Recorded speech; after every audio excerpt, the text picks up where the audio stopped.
नमस्कार। आज हम बात करेंगे कि समाधि क्या है और नींद क्या है।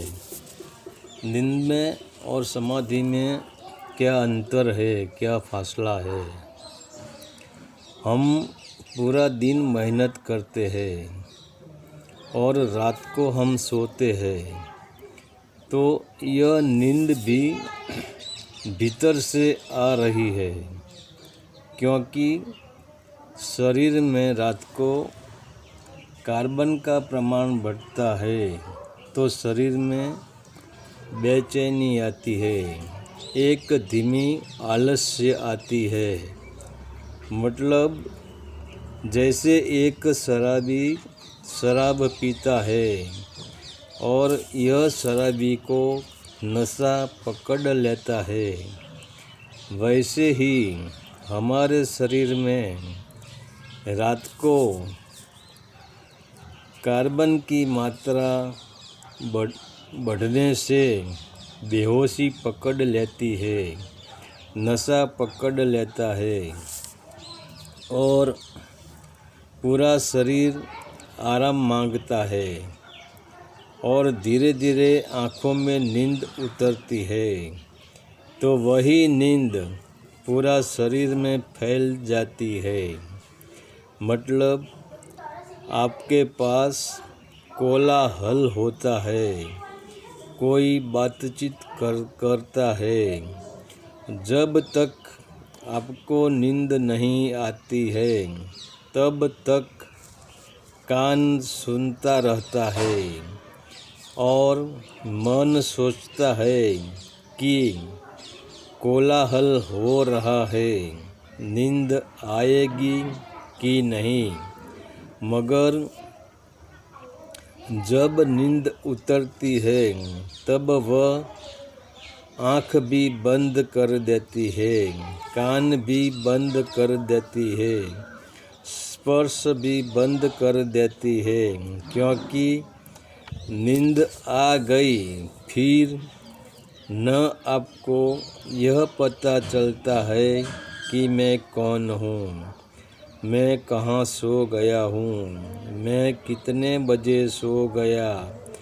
न समय का बोध रहता है, न स्पर्श का पता चलता है, न आवाज़ का पता चलता है। और बड़ी मज़े की बात यह है कि जागृत में तुम हिंदू हो, तुम मुस्लिम हो, तुम सिख हो, तुम ईसाई हो, तुम कामी हो, तुम क्रोधी हो, तुम लोभी हो, तुम राग द्वेष से भरे हो, तुम अहंकार से भरे हो, तुम अमीर हो या तुम गरीब हो, तुम्हारे सिर पर कर्ज का टेंशन है, कोई अपराध किया इसका भय है, कोई सुंदर स्त्री मन में बस गई इसकी याद है।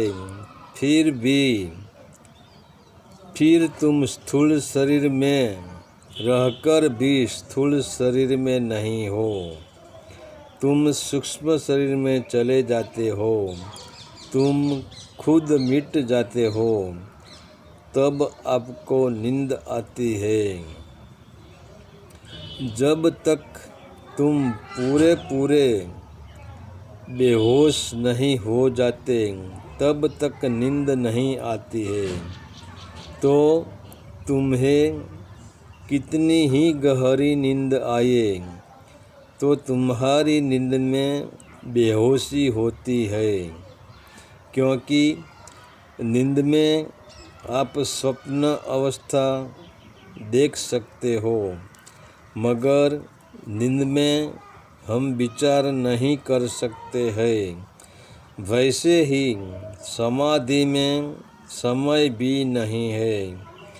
समाधि नींद जैसी ही है, मगर समाधि में बेहोशी नहीं है।